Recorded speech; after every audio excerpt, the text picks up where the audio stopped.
Assalamualaikum warahmatullahi wabarakatuh. Perkenalkan, nama saya M. Robert Villegas dari kelas PB1C. Di sini saya akan menghafalkan dan menerangkan 5 ayat Al-Quran dan 5 hadis yang berhubungan dengan pendidikan Islam.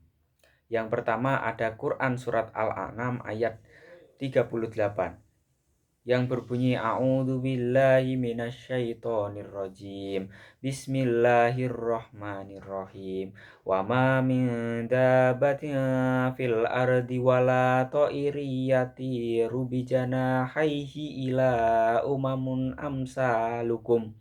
Ma farratna fil kitabi min syai'in summa ila rabbihim yuhsyarun.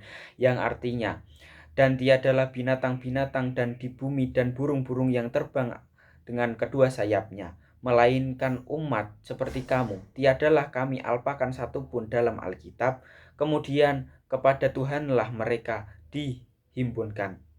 Lalu Quran surat kedua ada An-Nahl ayat 89 yang berbunyi Bismillahirrahmanirrahim.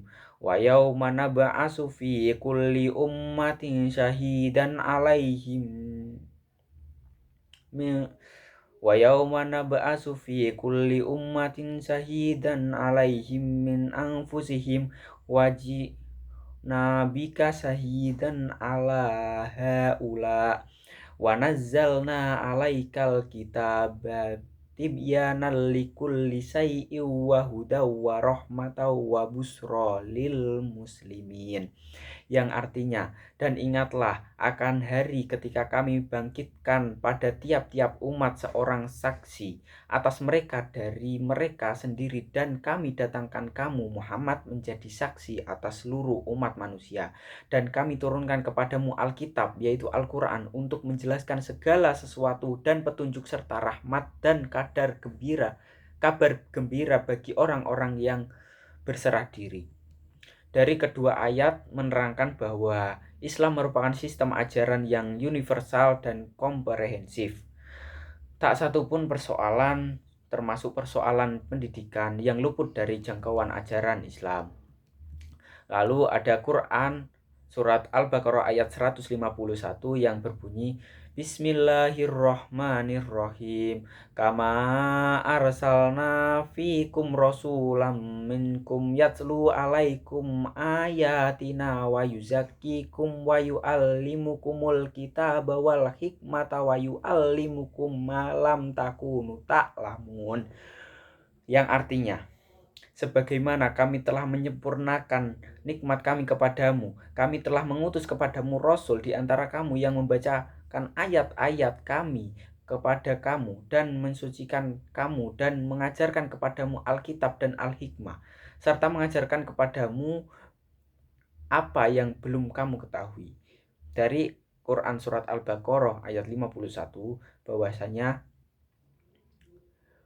Rasul telah mengajarkan kita ayat-ayat Al-Quran yang bersumber dari Alkitab yaitu Al-Quran dan Al-Hikmah, serta Rasul mengajarkan kita apa yang belum kita ketahui.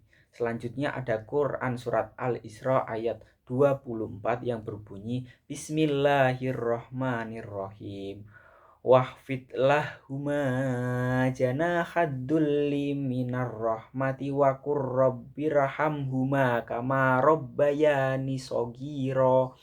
Yang artinya, dan rendahkanlah dirimu kepada mereka berdua dengan penuh kesayangan, dan ucapkanlah,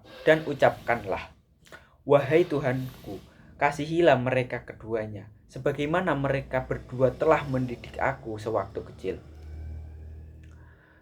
Lalu ada Quran surat Asy-Syura ayat 8 yang berbunyi Bismillahirrahmanirrahim. Walau sya'allahu laja'alakum ummatan wahidatan walakin yudkhilu may yasha'u fi rahmatih wadzalimuna ma lahum min waliyyin wala nasir. Yang artinya, dan Kalau Allah menghendaki, niscaya Allah menjadikan mereka satu umat saja. Tetapi dia memasukkan orang-orang yang dikehendakinya ke dalam rahmatnya. Dan orang-orang yang zalim tidak ada bagi mereka seorang pelindung dan tidak pula seorang penolong.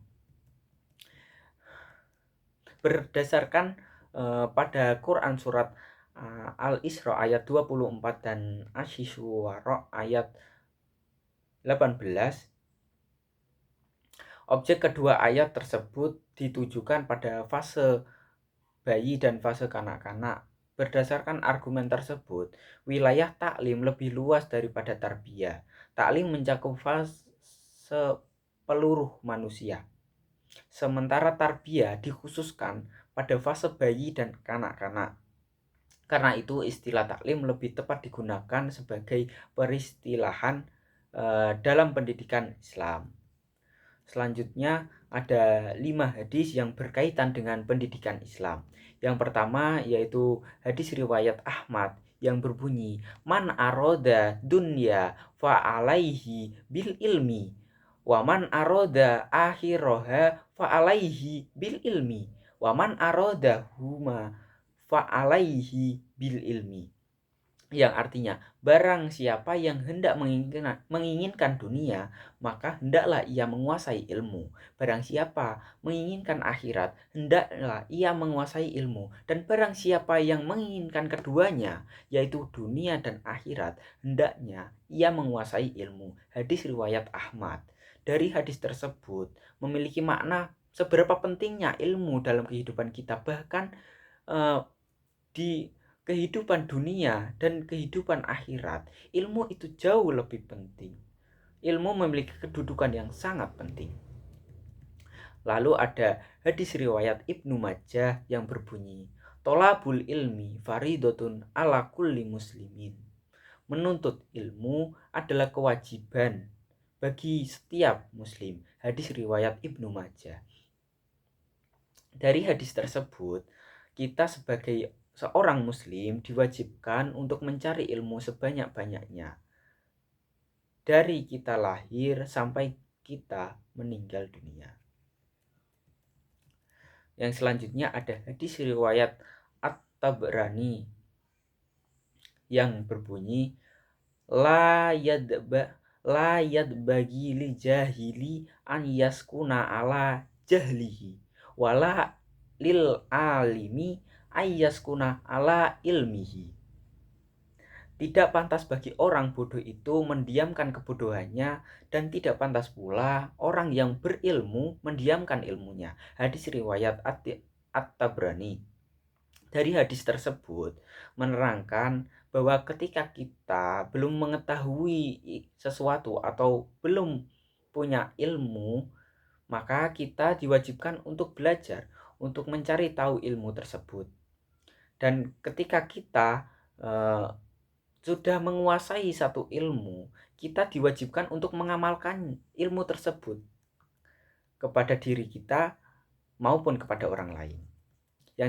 Yang selanjutnya ada hadis riwayat Abu Dawud dan At-Tirmizi yang berbunyi, innal ambiya alam yuwarisu dinaro wala dirhaman innama warrasul ilma faman ahada bihi haddi wafiri.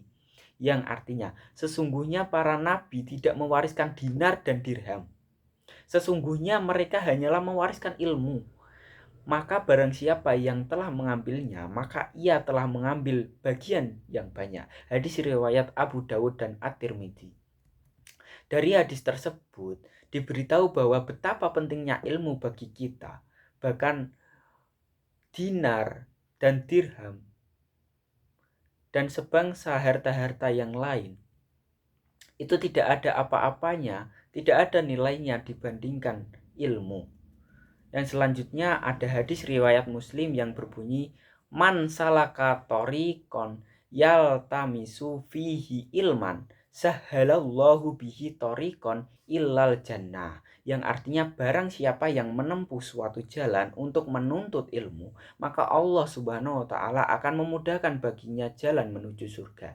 Hadis riwayat Muslim. Hadis tersebut menerangkan tentang bagaimana mulianya seseorang yang mencari ilmu. Bahkan Allah akan memudahkan orang tersebut untuk menuju ke surga. Sekian hafalan 5 ayat Al-Quran dan 5 hadis dari saya. Jika ada kesalahan, mohon dimaafkan. Wallahul muwafiq ila aqwamit thoriq. Assalamualaikum warahmatullahi wabarakatuh.